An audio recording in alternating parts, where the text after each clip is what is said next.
The Four Faces of Self-Sabotage, a deep plunge into the hidden psychology that drives fear, addiction, and self-betrayal, by Seth Cherpak.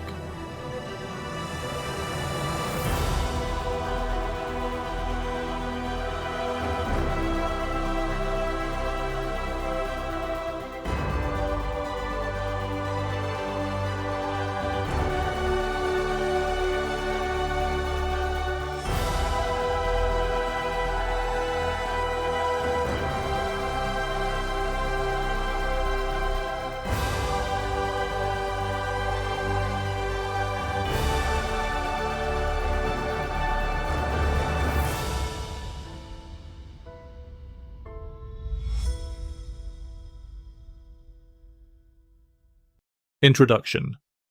You don't know what you don't know. There is a version of you that is not the real you. It shows up on time. It answers the texts. It holds the job. It keeps the promises people can see. And then there is the other version, the one that reaches for what it swore it wouldn't touch. The one that says yes, then disappears. The one that watches the same pattern repeat and can't explain why it keeps happening. Most people call that fear. They call it trauma. They call it mindset. Those are convenient names. They also keep you aimed at the wrong target. Self-sabotage doesn't usually announce itself as self-sabotage. It disguises itself as personality, as circumstance, as bad timing, as I'm just like this. And the more you try to fix yourself from inside that story, the more you reinforce the very structure that's hurting you. This book is not here to motivate you. It's here to make the pattern visible. New subheader: Fear, trauma, and mindset were never the problem. Fear is real. Trauma is real. Mindset matters. But these are never the engine. They are the smoke. Fear is the alarm. Trauma is the bruise. Mindset is the narration. None of those explain why you keep walking back into the same burning room. Here's the missing distinction. Fear is biological, necessary, fast. Joseph Ledoux's work on subcortical fear pathways shows fear can activate before language, story, or conscious self-evaluation. Fear does not argue with you. Fear does not shame you. Fear responds to immediate threat and then shuts off. But the emotions that don't shut off belong to a different category.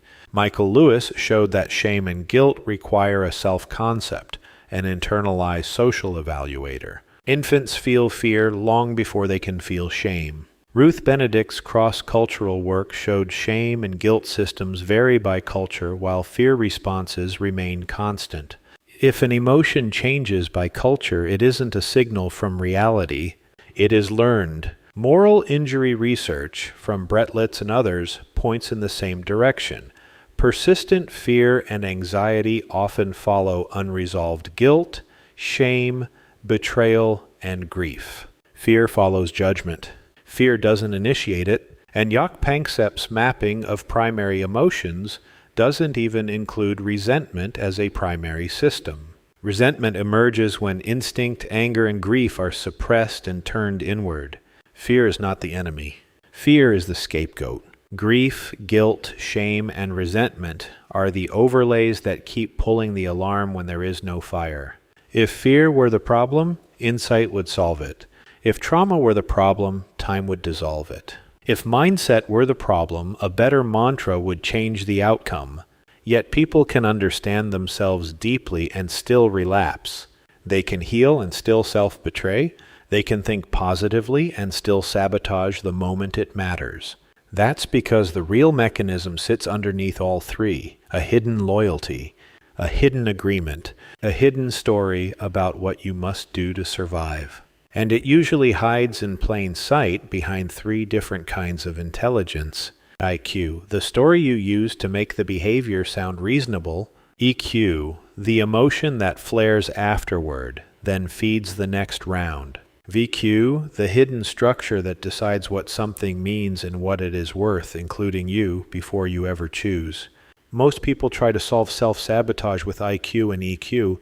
They explain it, they process it, they regulate it, But the pattern is being driven by VQ, by what your system has quietly decided is worth the cost and what is not. You don't break a pattern by fighting the symptom. You break it by exposing what the symptom is protecting.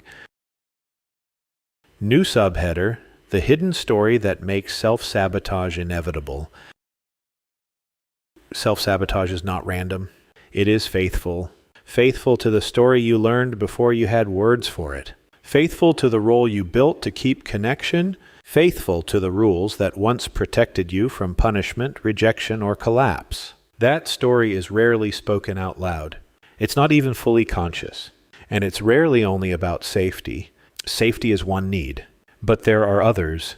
Needs for connection, for dignity, for control, for meaning, for rest, for freedom, for being wanted without performing. When those needs don't feel reachable cleanly, your system learns workarounds. The workarounds become habits. The habits start calling themselves who I am. The hidden story sounds like, I just want to do it right. I'm not ready yet. I have high standards.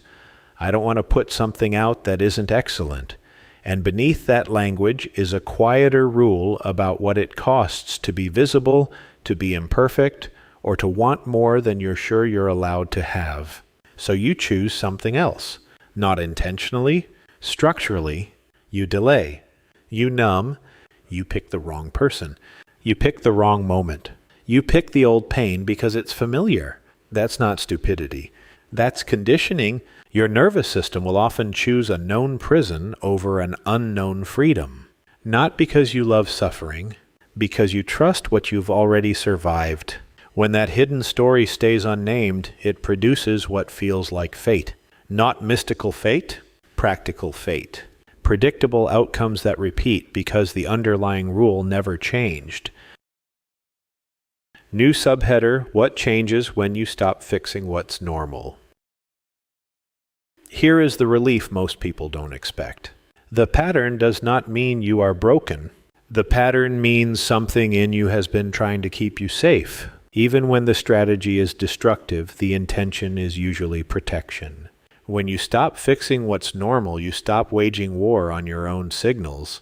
You stop treating every relapse, procrastination spiral, or self-betrayal as proof of defect. You start reading it as data. Data about what you learned to fear, what you learned to crave, what you learned to hide, what you learned to punish. This is where the work becomes clean. Not easier, cleaner. You stop asking, what's wrong with me? You start asking, what is this protecting? That single question changes the entire trajectory. Because once the protection is visible, you can choose a different form of safety. One that doesn't require self-betrayal. Question and action. Most books give you ideas and hope you remember them when pressure hits. But self-sabotage doesn't happen in calm moments. It happens when the nervous system takes over and the old story runs on autopilot. So each chapter ends the same way. The question shows you where the hidden story is still operating, in your language, your standards, your reasons, your patterns. The action gives you a repeatable way to rewire the story at the root, not by arguing with your self-talk, but by replacing the metaphor and evaluation frame underneath it. And there's a physiological reason this matters. When you try to install a new belief without first acknowledging the old frame, your nervous system registers contradiction. Leon Festinger called this cognitive dissonance, the tension created when incompatible structures collide. But this tension isn't just mental. The body treats it like risk. It defends the old frame with resistance, fatigue, dismissal, cynicism, or sudden forgetting. That's why positive self-talk fails. It feels like erasure. The nervous system does not fight acknowledgement. It fights replacement without recognition.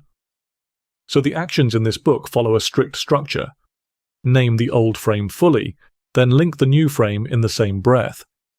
That way the body doesn't experience the new metaphor as denial, it experiences it as a coherent rewrite. Question: what pattern do you keep trying to fix that may actually be protecting you from a consequence your system still expects? Action: speak this out loud, slowly, once. I have been living inside this pattern. When blank happens, I tend to blank because some part of me expects blank. That pattern has been trying to protect me, and now I am rewriting what it was protecting. I no longer need blank to stay safe, connected, dignified, in control, or at peace. I can remain present and choose blank instead. End of the introduction of The Four Faces of Self-Sabotage by Seth Cherapak.